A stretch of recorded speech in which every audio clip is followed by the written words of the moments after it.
guys, welcome back to the channel. What was my voice just doing? Okay, today we are gonna make a homemade version of Hamburger Helper. Now, those of you guys that know, I make everything from scratch. And by everything, I take a couple of shortcuts here and there, but recently I had a friend give me a box of Hamburger Helper. Okay, by recently, I mean like 2 months ago. So I tried it out for the first time. Mom, correct me if I'm wrong, but I don't think I ever grew up on Hamburger Helper. It was just something we never really had. But when I tried it, let me tell you, this tastes like ass. And I already know my grandma's like, honey, you know what ass tastes like? It's a funny story. I mean, not a funny story, but okay, all right, that sounded really bad. Anyway, I'm totally leaving that in there. But it does not taste good. Hamburger Helper from a box is disgusting. The powder is nasty. It just, the noodles have a slime on it. I'm not here for it whatsoever. And let me just tell you, it is not only gonna taste better, but you're gonna feel better eating it because it didn't just come out of a box. And even if it does come out of a box, oh well, I mean, the noodles come out of a box, so technically it's out of a box, but homemade. Anyway, we're gonna get to it, and it is super, super easy. What is on my shirt? Ugh. Okay, let's get into the video. Okay, we're gonna be starting out in our Dutch oven. I have it preheating over a medium high, about a 6. We're gonna add 1 large chopped onion. I definitely forgot to add some oil, so give it a little of oil. Now, whether you use a pot or a pan, it doesn't really matter. You just definitely want to have something that has a lid, or if you have pans for whatever reason that don't have a lid, aluminum foil. I learned that trick and I'm like, wow, genius. So we're just going to cook this for, just like I always do with my onions, until they're slightly translucent, roughly 5 minutes. 5 minutes just seems to be the magic number when it comes down to cooking onions, because everything is going to cook together. We just want to give it a little bit of a head start. To our onions, while they're still in their little cooking phase, we're gonna add some salt and pepper. I know it's super loud whenever I do it on camera. About a 1/4 teaspoon, roughly. I never really measure salt and pepper. It's just kind of one of those things that I add and go, needs a little bit more, or, I messed up and I should have added way less. To our onions, now that they have a little bit of color, I'm gonna add 3 cloves of some chopped garlic. Now, I definitely want to make sure everything doesn't burn. Clearly, we're slightly running out of oil here. So your pan is getting a little bit dry, add a bit more oil. Or if you're trying to reduce your intake of oil, even though it's heart-healthy olive oil, feel free to just add a couple splashes of water. You don't want it to be swimming in it, but you want it to not burn. Now we're going to start toasting our spices. I'm going to add 1 teaspoon of oregano, 2 teaspoons of paprika. Remember, paprika is just for color, not so much flavor. 2 teaspoons of cumin. And 2 teaspoons of, if I could get it open, of some chili powder. Now, chili powder is not spicy. Chili powder, unless stated otherwise, is a blend of a lot of different types of chili. Now, you guys, if you guys watch my how to make your own jalapeno spice, I dehydrated my own jalapenos and made jalapeno powder. Although that is a chili, it is not chili powder, if that makes any sense. So if you buy ancho chili powder, you're buying specifically just anchos and that's it. You're not getting poblano, jalapeno, Calabrian. You're just getting specifically what it says. So now we are going to mix this up. And now, your spices, I don't care when you bought them or when you even made them yourself, they are dehydrated. They are just sitting there and just slowly wilting away. So you have to wake them up. Let them hit that heat. Let them hit the fat. If you guys have ever had, try it yourself if you ever get some time. Just regular black pepper. Try actually 3 different things. Pre-ground black pepper, try that on, let's just say, eggs, something simple. Try freshly cracked black pepper on eggs. And then try toasting black pepper corns and then grinding them. You will taste the difference. Now, to all of this, make sure we are gonna add our beef. This is 1 pound. Don't mind the grass-fed, the HEB, the this and that. I feel like this is bougie meat, and it is. This thing is almost $10.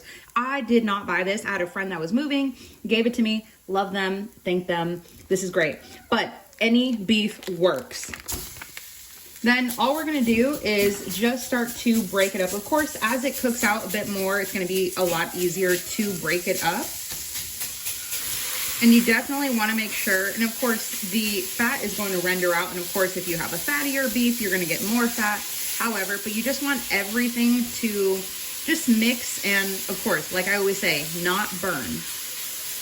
And now, if you guys don't eat beef, don't feel like you can't make this. You can use ground turkey, ground chicken, ground fake meat, impossible meat, whatever you have works. Okay, and those of you guys that grew up eating Hamburger Helper, please let me know what your favorite flavor of hamburger, is that what I would call it, a flavor? Yeah, I know the boxes have a bunch of different labels. There's like Italian, and there's 3 cheese and something, but I would love to make different versions of that, especially if you guys have a favorite one. This smells so good already. Oh my goodness. And so the reason I said that it's cheaper, I know some of you guys are gonna be like, she's out of her mind. I could buy a box for $1. You absolutely could. But you already have to buy the beef. So that's one of the things you would have already had to have bought. Oh, I was about to mess up my English there. And most likely, if you cook, you have those seasonings. I mean, you might not have chili powder or you might not have cumin, but use something else. Use a little bit of onion, use a little bit of garlic, a little bit of sazon, adobo, Lawry's, anything you have works. And if you don't have tomato paste and you have tomato sauce, I know you guys are like, what tomato paste? You haven't added that yet. I have it right here. So our beef is doing pretty well. We got a good amount of color. Now, of course, the color mainly came, besides browning it, mainly came from all of those spices toasting. That's where we have like this nice, it looks like grease, but I mean, it is. But it is gonna be so good. Now, I'm gonna use basically this entire can, so that is the only reason I'm gonna use this and this, or else never cross-contaminate. We're going to add 5 tablespoons of tomato paste. Does that look like 5 tablespoons? I should have measured it, huh? That's all right. Then, just like I always say, for any tomato product, it has been sitting just like your spices in a jar, in a container, whether it's in the refrigerator, however. So you need to let that hit its heat and you'll see a difference in color. Maybe not now because I have all of the other spices in here that already have their own color.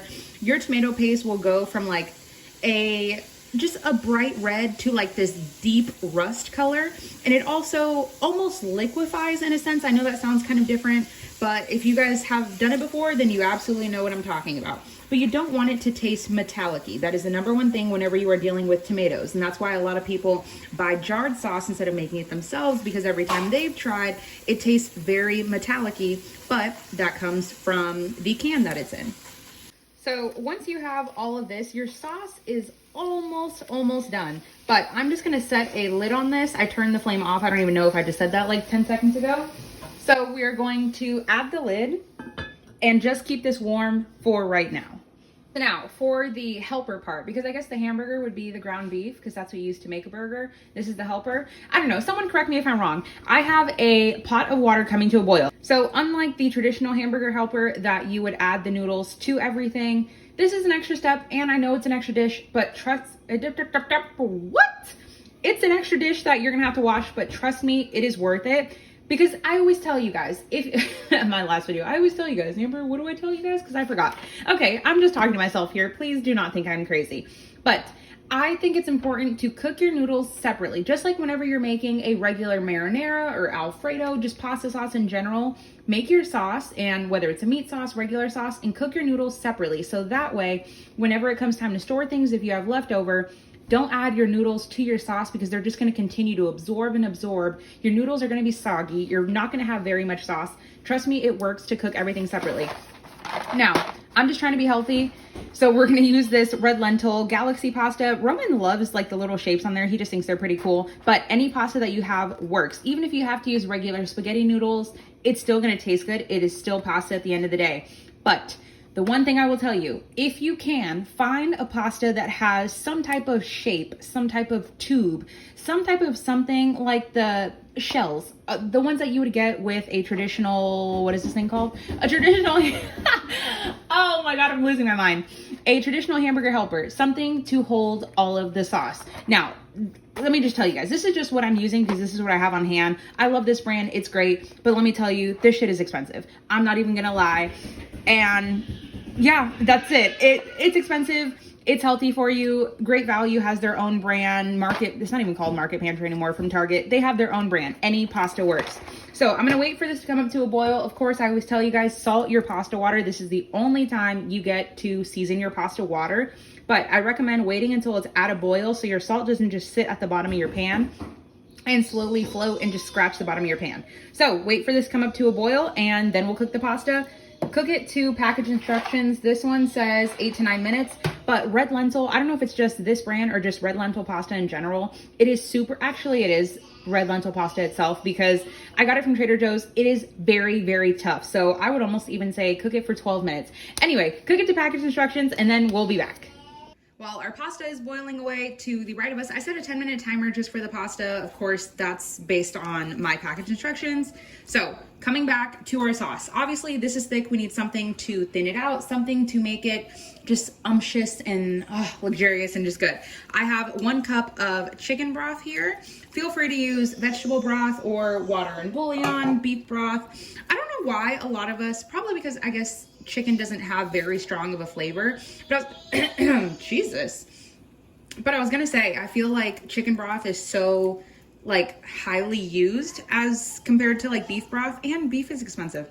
Okay, conversations Amber has with herself. But to make the sauce kind of thicken itself, we're gonna slowly start, instead of just like mixing it together, we're going to crush the tomato paste. I know it sounds weird because it's already a paste, but you want to really like blend it together and help mix. Now remember, not if your pot is burnt, but if your pot has little fond bits on the bottom, slowly scrape that up, and that is just creating so much flavor.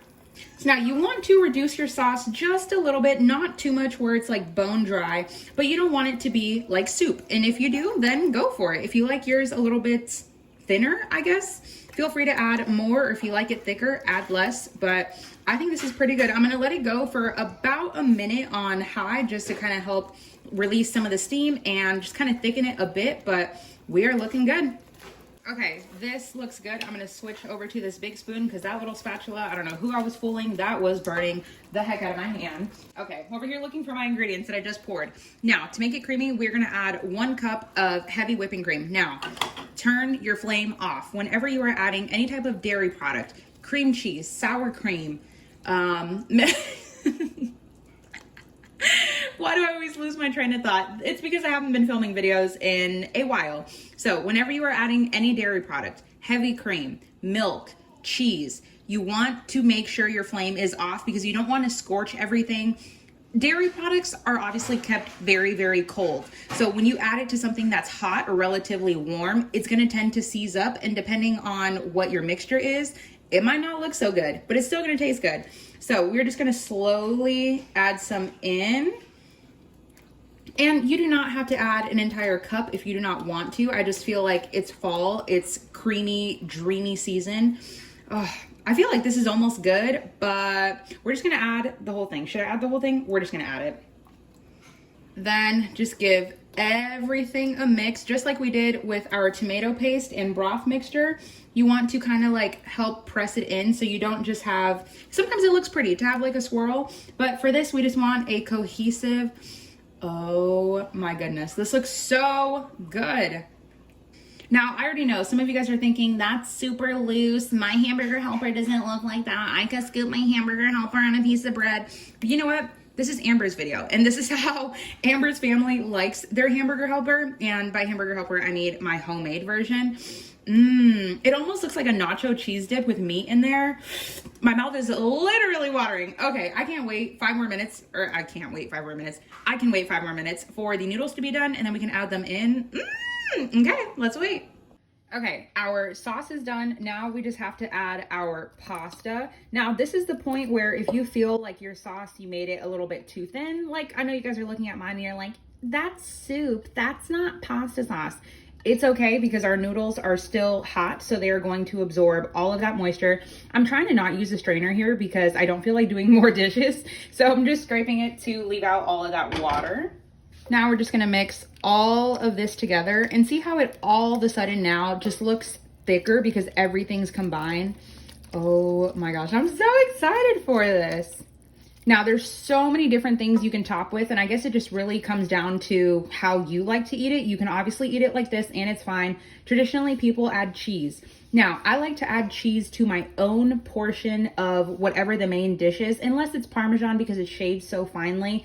But whenever you're gonna add cheese, let's say cheddar, mozzarella, however, it'll become super gloopy. Now, when it's hot, that's great. But when it's cold, it's just solidified and hard. And unless you reheat it on the stove, but whenever we eat leftovers, most of the time, unless it's something big or soup or something, it goes in the microwave. And the microwave doesn't really melt cheese as well as the stovetop or the oven would. So I recommend adding whatever cheese to your own plate.